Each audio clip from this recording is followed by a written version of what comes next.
প্রথমেই চ্যানেল ওয়ানের সকল দর্শক, কলাকুশলী এবং অফিসে যারা আছেন সকল সহকর্মীদেরকে জানাই পবিত্র ঈদ উল ফিতরের শুভেচ্ছা, ঈদ মুবারক।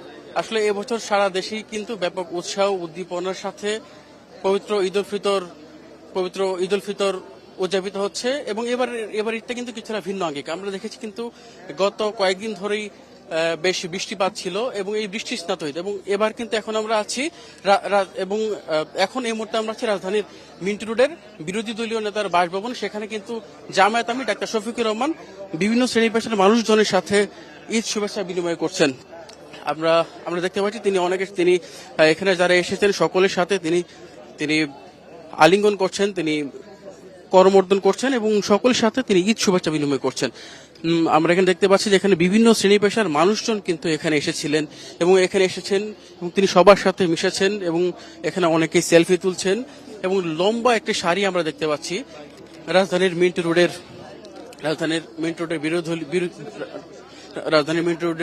বিরোধী দলীয় নেতার ভবনে আমরা দেখতে পাচ্ছি এবং সকলেই কিন্তু বেশ হাস্যোজ্জ্বল, বেশ খুশি জামায়াত আমিরের সাথে ঈদ শুভেচ্ছা বিনিময় করতে পারে এবং সেখানে কিন্তু বিভিন্ন ধর্মের মানুষজন কিন্তু এখানে রয়েছেন আমরা দেখতে পাচ্ছি।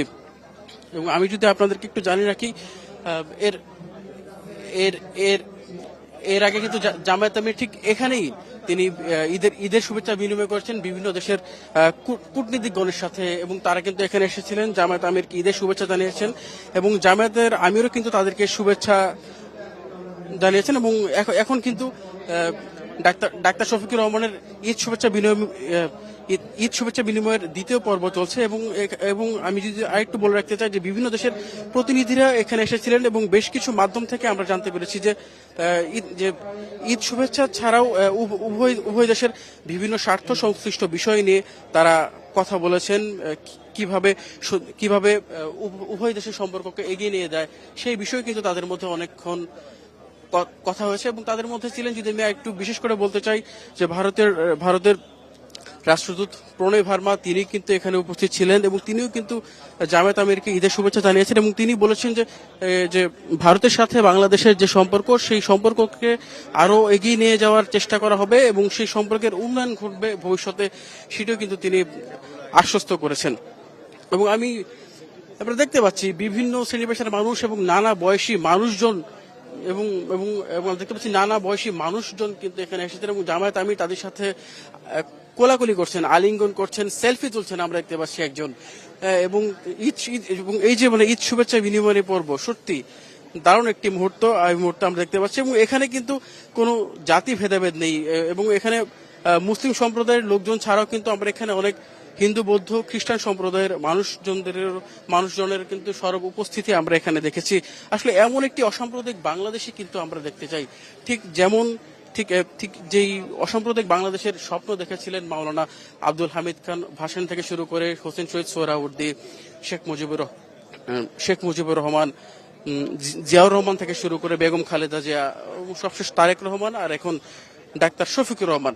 আসলে এই যে অসাম্প্রদায়িক বাংলাদেশ, এই অসাম্প্রদায়িক বাংলাদেশের স্বপ্ন কিন্তু বাংলাদেশের প্রতিটি মানুষই কিন্তু দেখে এবং আমরা দেখতে পাচ্ছি বিভিন্ন রাজনৈতিক দলের শীর্ষ নেতারাও কিন্তু এখানে এসেছেন এবং লম্বা একটি সারি, একেবারে দীর্ঘ একটি সারি আমরা দেখতে পাচ্ছি। অনেক নারীরাও কিন্তু এখানে এসেছেন, জামায়াতের যে মহিলা দল রয়েছে, মহিলা দলের কর্মীরাও এখানে এসেছেন। আমরা দেখতে পাচ্ছি দীর্ঘ একটি লাইন আমরা আপনাদেরকে দেখানোর চেষ্টা করছি রাজধানীর মিন্টু রোডের বিরোধী দলীয় নেতার বাসভবন থেকে। আসলে জামায়াত আমির এখন যেহেতু তিনি সংসদে বিরোধী দলীয় নেতা, তাই এখন তিনি রাজধানীর মিন্টু রোডের বাসভবন থেকে কিন্তু ঈদ শুভেচ্ছা বিনিময় করছেন এবং আমি যেটি বলছিলাম যে বিভিন্ন রাজনৈতিক দলের শীর্ষ নেতাদেরকে দেখতে পাচ্ছি। এই মুহূর্তে আমরা দেখতে পাচ্ছি যে রাশেদ প্রধান তিনি এসেছেন। আমরা একটু ওনার সাথে কথা বলার চেষ্টা করবো যে এই মুহূর্তে ভাই আপনি এসেছেন জামায়াত আমিরের সাথে ঈদ শুভেচ্ছা বিনিময় করতে এবং আপনি একটি রাজনৈতিক দলের শীর্ষ নেতৃত্ব, আমরা জানি, আসলে কেমন লাগছে একটু জানাবেন আজকের অনুভূতিটা। খুব ভালো লাগছে আলহামদুলিল্লাহ। যদিও আনুষ্ঠানিকভাবে কাগজে কলমে আমরা জানি যে বিরোধী দলীয় নেতা, কিন্তু আমি আমার জায়গা থেকে বিশ্বাস করি যে ম্যানেজ ভোটের মাধ্যমে তাকে বিরোধী দলীয় নেতা বানানো হয়েছে, নতুবা তিনি আজকে প্রধানমন্ত্রী থাকতে পারতেন। অথবা আমি এখানে এসেছি জনতা এবং জনগণের প্রধানমন্ত্রীর সাথে ঈদ সাক্ষাৎ করতে। ভালো লাগছে, আরো ভালো লাগতো যদি এই গণ অভ্যুত্থানের পর একটা সুষ্ঠু ভোট পেতাম। এই কারণে একটু মনে একটু দুঃখ কষ্ট রয়ে গেছে। আশা করি ভবিষ্যতে আমরা নতুন বাংলাদেশ করতে পারবো। রাশেদ ভাই, এখানে বিভিন্ন শ্রেণী পেশার মানুষজন এসেছেন এবং বিভিন্ন ধর্মের মানুষ এখানে এসেছেন, এবং আজকের এই ঈদের দিনটিতে আপনি একজন বাংলাদেশের নাগরিক হিসেবে কি প্রত্যাশা করেন, বিশেষ করে জামায়াতের আমিরের কাছে, একজন বিরোধী দলীয় নেতার কাছে? আমি যেটা আশা করি সেটা হচ্ছে উনি সংসদে ওনার যে ভূমিকাটা রাখা প্রয়োজন গণ অভ্যুত্থান পরবর্তী বাংলাদেশ, বৈষম্যহীন বাংলাদেশ গড়ার জন্য উনি সেই ভূমিকাটা রাখবেন। এবং আমরা কিন্তু পরিবর্তিত বাংলাদেশ চাই, এবং আমরা চাই আমিরে জামাত সেই পরিবর্তিত বাংলাদেশের নেতৃত্ব দিবেন। এখানে মুসলমান, হিন্দু, বৌদ্ধ, খ্রিস্টান কোনো ভেদাভেদ থাকবে না, ভিআইপি সাধারণ মানুষের ভেদাভেদ থাকবে না। দেখুন, একটু ছোট্ট করে বলি, আজকে যে এসেছি অনেকে আমাকে বলেছে যে ভিআইপি লাইনে যান। আমি বললাম যে আমরা জনগণের লাইনে থাকতে চাই, কারণ আমরা এই বৈষম্যটা আর ভবিষ্যতে দেখতে চাই না। তো আমিরে জামাত সেই নেতৃত্ব দিবেন আমাদের সবাইকে নিয়ে, এটাই আমাদের প্রত্যাশা। ধন্যবাদ। দর্শক, তিনি তার প্রত্যাশার কথা জানাচ্ছিলেন এবং তিনি বলছিলেন যে আগামীতে যে বাংলাদেশ হবে সেই বাংলাদেশ হবে অসাম্প্রদায়িক চেতনার বাংলাদেশ, সেটি আমরা শুনছিলাম এবং নানা প্রত্যাশার কথা তিনি বলছিলেন। এবং তিনি আরো যেটি বললেন যে এখানে ভিআইপি লাইনে দাঁড়ানোর একটি সুযোগ ছিল, কিন্তু তিনি সেটিতে দাঁড়াননি। তিনি সাধারণ মানুষের যে লাইন, তিনি সেটি থেকেই এই শুভেচ্ছা আবার বিনিময় করবেন। আমরা একটু দীর্ঘ লাইন দেখতে পাচ্ছি এবং এখানে আমরা আরো কয়েকজনের সাথে কথা বলার চেষ্টা করব যে আসলে এই মুহূর্তে তাদের কি অনুভূতি। আপনারা এসেছেন জামায়াত আমিরের সাথে সাক্ষাৎ করার জন্য, ঈদ শুভেচ্ছা বিনিময় করার জন্য, কেমন লাগছে? খুবই ভালো লাগছে। ওনার মতন একজন নেতার সাথে আমরা সাক্ষাৎ করতে পারবো, এটা আমাদের মানে খুবই আমরা আনন্দিত এবং আহ্লাদিত আর কি। এবং মানে তার সান্নিধ্য সরাসরি এর আগে আমরা পাইনি, এখন আজকে সরাসরি তার সাথে দেখা করতে পারবো, সরাসরি তাকে দেখতে পারবো। এটা খুবই একটা আমাদের একটা আশান্বিত বিষয় আর কি। আমরা এই বিষয়টাকে খুবই দর্শক, আপনারা শুনতে পাচ্ছিলেন যে আসলে জামায়াত আমিরকে সামনে থেকে দেখার সময় বা সুযোগ সবসময় কিন্তু সাধারণ মানুষদের হয়ে ওঠে না, এবং তার সাথে যে শুভেচ্ছা বিনিময় এবং কথোপকথন সেটিও কিন্তু সবসময় হয়ে ওঠে না, এবং নানা কারণে এবং নানা ব্যস্ততার কারণে। এবং আজকে ঈদ উপলক্ষে যেই সুযোগটি হয়েছে সেই জন্য কিন্তু তারা উচ্ছ্বাস প্রকাশ করছেন। এবং আমি আবারও আপনাদেরকে একটু ওই দিকটাতে নিয়ে যেতে চাই, যে শুভেচ্ছা পর্ব যেখানে চলছে ওই দিকটা আমি আপনাদেরকে একটু দেখাতে চাই, যে এখানে জামায়াত আমির তিনি শুভেচ্ছা বিনিময় করছেন এবং তার সাথে কিন্তু আমরা দেখতে পাচ্ছি জামায়াতের সেক্রেটারি জেনারেল মিয়া গোলাম পরোয়ার রয়েছেন এবং জামায়াতের অনেক শীর্ষ নেতৃবৃন্দ কিন্তু তার পাশে রয়েছেন আমরা দেখতে পাচ্ছি, এবং তারাও কিন্তু করমর্দন করছেন এবং তারাও বেশ উচ্ছ্বসিত, বেশ আনন্দিত। আমরা এই মুহূর্তে তাদেরকে দেখতে পাচ্ছি। আসলে বছর জুড়েই যে দুটি ঈদ আসলে থাকে, যদি আমি আপনাদেরকে একটু জানিয়ে রাখতে চাই যে আসলে এই পবিত্র ঈদ উল ফিতর কিন্তু বেশ গুরুত্বপূর্ণ মুসলিদের জন্য, মুসলিম সম্প্রদায়ের জন্য। কারণ যেহেতু বছর জুড়ে দুটি ঈদ থাকে এবং এই দুটি ঈদের মধ্যে কিন্তু এই ঈদের গুরুত্বটা বেশি, কারণ হচ্ছে গোটা এক মাস মুসল্লিরা সিয়াম সাধনায় ব্যস্ত থাকে এবং তারা কিন্তু রোজা রাখে এবং সৃষ্টিকর্তার সান্নিধ্য লাভের চেষ্টা করে। এবং সেই সময়টির পরে কিন্তু যে মাহেন্দ্রক্ষণ পবিত্র মাহে রমজান, সে মাহে রমজানের শেষ দিন, তারপরের দিনে কিন্তু ঈদ উল ফিতর উদযাপিত হয়, এবং সেই কারণে কিন্তু মুসলিম সম্প্রদায়ের কাছে এটির মর্যাদা কিন্তু অনেক। দেখতে পাচ্ছি জামায়াতের আমির ডাক্তার শফিকুর রহমান, তিনি একই সঙ্গে বিরোধী দলীয় নেতা, বিভিন্ন শ্রেণী পেশার মানুষজনের সাথে তিনি ঈদ শুভেচ্ছা বিনিময় করছেন আমরা দেখতে পাচ্ছি। এবং নানা বয়সী মানুষ কিন্তু এখানে রয়েছে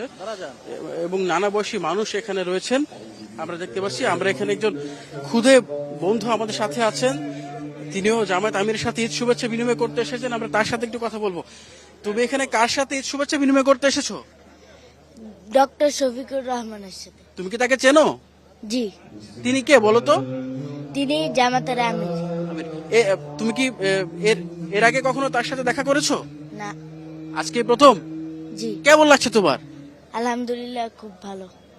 আসলে একজন ক্ষুদ্র শিশুর সাথে আমরা কথা বলছিলাম, সে এর আগে কখনো জামায়াত আমিরের সাথে দেখা করেনি, সাক্ষাৎ করেনি, আজকেই প্রথম। এবং সে তার উচ্ছ্বাস প্রকাশ করছিল যে আজকে সে জামায়াত আমিরের সাথে সাক্ষাৎ করবে, এবং এই নিয়ে আসলে সে অনেক উৎফুল্ল। আমি আপনাদেরকে গোটা যে ভিউটা আপনাদেরকে একটু দেখাতে চাই। আপনারা দেখতে পাচ্ছেন দীর্ঘ লাইন, এবং লাইন কিন্তু ক্রমশ বৃদ্ধি পাচ্ছে, যত সময় গড়াচ্ছে ততই কিন্তু মানুষের সংখ্যা বাড়ছে এবং লাইন কিন্তু দীর্ঘ থেকে দীর্ঘতর হচ্ছে। এটি দীর্ঘ লাইন আমরা এবার দেখতে পাচ্ছি, আর অনেকেই কিন্তু প্রবেশ করছে। এবং এর আগে আমি যেটি বলছিলাম, এর আগেও বলছিলাম যে বিভিন্ন দেশের রাষ্ট্রদূতরা, বিভিন্ন দেশের কূটনীতিকরা কিন্তু এসেছিলেন, তারাও জামায়াত আমিরকে ঈদের শুভেচ্ছা জানিয়েছেন। এবং আমি আপনাদেরকে একটু শেষবারের মতো একটু জানিয়ে রাখতে চাই যে জামায়াতের আমির ডাক্তার শফিকুর রহমান মিরপুরের মণিপুর গার্লস হাই স্কুল মাঠে তিনি ঈদের নামাজ পড়েছেন এবং সেখানেও কিন্তু তিনি অনেক মুসল্লিদের সাথে আলিঙ্গন করেছেন, করমর্দন করেছেন এবং এটি ছিল তার নিজ সংসদীয় এলাকা এবং নিজ সংসদীয় এলাকায় কিন্তু তিনি ঈদের নামাজ পড়েছেন এবং সেখানে তিনি যারা সাধারণ ভোটার রয়েছেন, মুসল্লি রয়েছেন, তাদের কথা শুনেছেন, তাদের সাথে তিনি দীর্ঘক্ষণ আলাপচারিতায় মগ্ন ছিলেন, সেটিও আমরা দেখেছি। আসলে এই ছিল আমার কাছে এখন পর্যন্ত রাজধানীর মিন্ট রোডের বিরোধী দলীয় নেতার বাসভবন থেকে সর্বশেষ তথ্য।